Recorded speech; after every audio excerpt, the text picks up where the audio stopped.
Okay. What do you want to? What year's the truck? What do you got into it? Like, what was your build time? What you doing for motor? Sure. Everything. Sure. So I'm Dustin Dickerson, owner of Dickerson Custom Trucks. We built this truck for the 2024 build-off here in Mid-America, and it's 96 379 is what we started out with.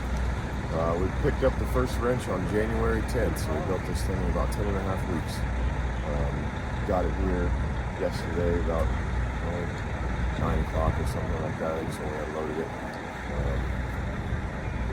We've got a 3412 cat engine out of a D11 dozer that we got as a good runner out of Pennsylvania, and had to take all the bulldozer stuff off of it, the hydraulic coolers, the pump drives, and all the bell housing, kind of a pump drive in the rear, and put a bell housing on it that would accept the transmission.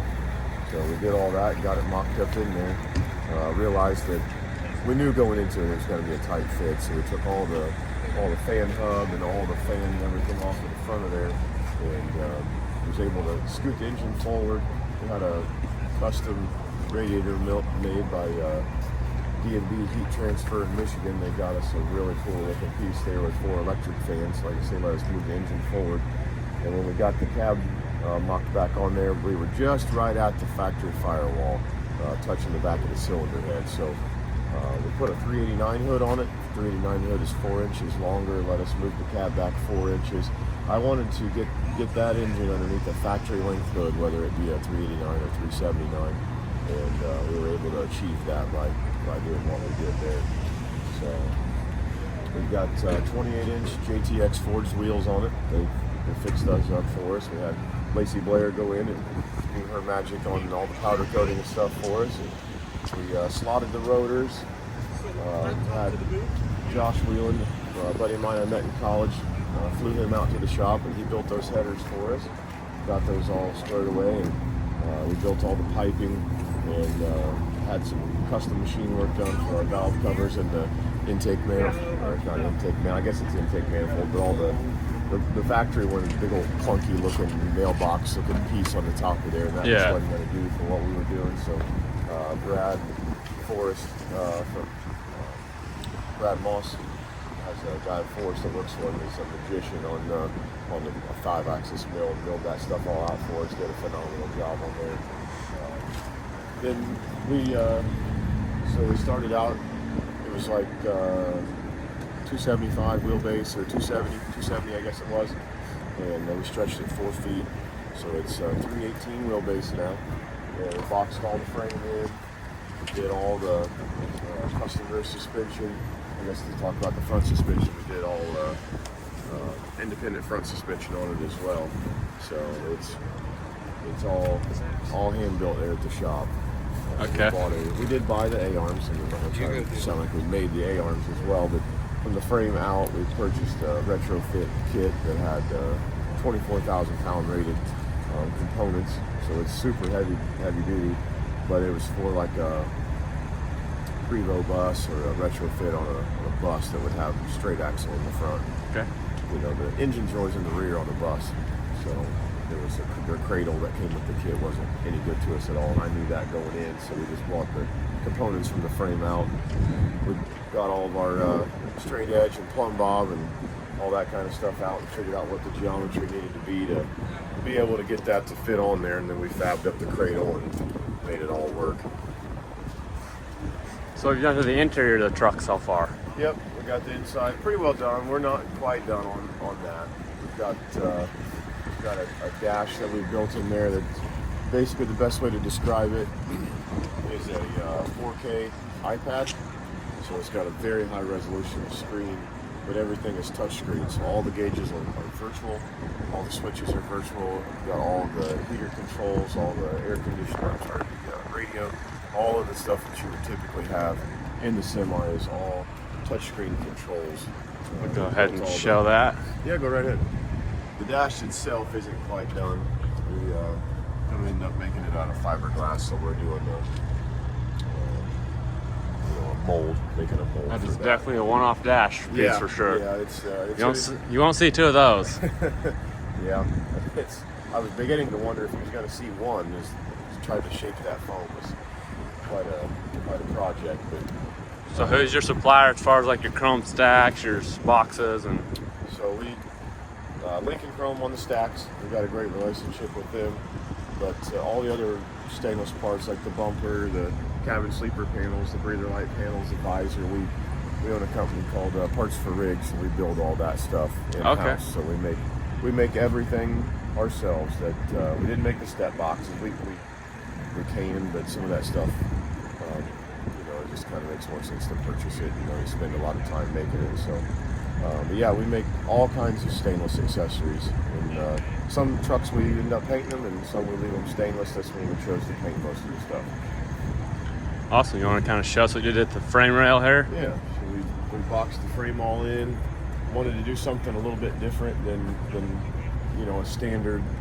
And we do it, and I love deck plates, but I wanted to do something, real outside the box and just kind of show off our craftsmanship with what we can do at the shop. We got a really great group of guys, and able to do, heavy fabrication and painting the body, and jumping back to the screen. We built all the computer system, wrote all the code and everything to run all that dash and everything in-house. So we've got a very, very diverse team that I'm blessed to be able to be part of. So That's awesome. yeah, we jumping back here, we flipped a cross member. Well, I shouldn't say we flipped them. We completely fabricated those cross members. I wanted the drive shaft to sit above them and really turn the drive shaft into a spectacle rather than trying to hide it like we typically do with the deck plate and the belly pan. So Yeah, that diff is clean. That's a really clean diff. Thank you. So we boxed it all in. We've got all of our lines ran through conduit in the frame. So if we ever need to pull another wire or air hose or something like that, we can. And we've got all the steel braid lines running to everything coming out of bulkhead fittings on the frame rail. Even our electrical is ran through Dash 8 AN line. So the fenders, how did you come up with the idea and the design for the fenders? Because that's a one-off situation with those. So we got a great relationship with Peterbilt, and they called me and said, hey, we heard you're going to be in the build-off, and they said we want to be part of it. We believe in what you're doing, and so they said, we want to give you a set of fenders. Just let us know what you want. And I talked to them, and I was like, okay, let me think on it a little bit. We figure out, because we've done some neat stuff with fenders, and just try to think outside the box just a little bit. We built a truck here recently that had some super singles on it, and we narrowed the fenders up and did some grill punching and stuff, and just kind of really make them neat, new. So they called me and they said, we want to do something. I'll give you a call back in a couple days, let you know what I want. Well, we got busy, and they called me back like, okay, what do you want? And I said, well, I think I just want some extra long 2710s, the single axle fenders. And they're like, oh, okay. I was like, well, if you have that reaction, we can't do that. You know what I mean? I can't have that reaction. So I was sitting there kind of thinking with the salesman on the phone, and I said, well, I got an idea. Send me 8. So Show us what you did with them there. Yeah. So we ended up just I don't have a fancy name for it, but it's kind of a fender on a fender, I guess, is what I've been. What they look like? They look like they're double wrapped. Yeah.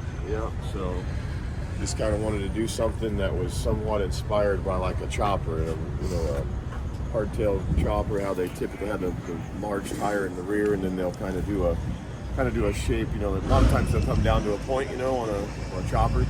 So I was originally going to do something like that and only have one fender. But then I was thinking through, okay, how do I support that? How do I make a clean looking bracket? And then that's kind of when the idea of essentially attaching it to another fender and allowing it to support itself. One of my fab guys at the shop, Mike, he's like, hey, why don't we put some speed holes in there? I've got those dimple dies. I think I can dimple those fenders. And everything with the truck is kind of threes. We could put 3 dimple die holes in those fenders and really rigid them up and make them look cool. And I was like, all right, we got this extra chunk of fender. Show me what it would look like. Let's make sure it doesn't distort the fender and make it look all wobbly and wavy and kind of miss the mark on fit and finish. And man, they came out great. I'm so glad that you thought of that. So That's what's fun about it, is that all this stuff isn't necessarily my ideas. You know, we got a great group of guys that have got a lot of imagination at the shop, and we all come together to make what it is, you know? Yeah. So on the wheels, are those dual rims and a single tire? Or? No, it's standard duals. You know what I mean? Like a dually pickup truck would have or something. Okay. Yeah. You can notice there's definitely split. But those are low pro. What size are rim and tire? 28 inch. 28 inch rim? Yep. That's awesome. Thank you. We built all the light bars and everything at the shop. It's the smallest little light bars I've ever built.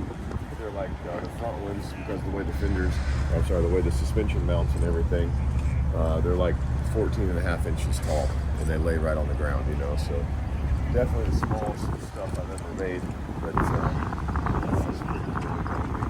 when we drew all that, the rear suspension, we fabbed all that at the shop as well. When we drew that up on CAD, it kind of had a like a locomotive, the old train look to it. You know, the way the suspension arm looked, and that's kind of like, okay, you know, when I drew it up, I always draw 2 or 3 different options to see. You know, I try not to limit myself to just the first thing that pops in my mind. But when I drew that up and had the curves to it, it just really reminded me of like a train. So I thought that was kind of neat, given the Oh, it's really cool. putting in it.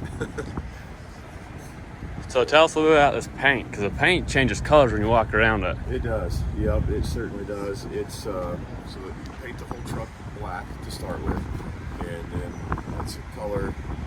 It's called barn pop. Okay. You know, and so it's like a blue. It's crazy. It's blue. It's purple. It's kind of a root beer color at times. Just depends on what angle and what sunlight you're in looking at it. But that's like a candy coat with pearl and metallic in it. We jazzed it up a little bit, yellowed that way it's exactly our own color. And the same with the green. It starts off Kawasaki green, and then we put a gold pearl over it. That we bought it, the green and the blue, well, and the silver for that matter, came from a company called Paint Huffer. And then they take House of Color paints and kind of do their own spin on it. And then we put our spin on it to make sure that it wasn't just something that anybody else could have, I guess. Just to try to jazz it up just a little bit more. And then the name. Where did you come up with Storm Surge from? So we've got a great customer that we're partners with on this truck. And we've built him a few trucks. It's hurricane specialized. And, Okay. So everything that we do for him, well, I shouldn't say everything, but the high profile trucks that we do for him, the names tend to be hurricane related, storm related. Okay. So we're building one truck called Category 5, and then this one we call it Storm Surge. You know, just kind of playing off of that hurricane name. This is awesome. Thank you. I appreciate it. Appreciate the interview, and Yeah, no problem at all.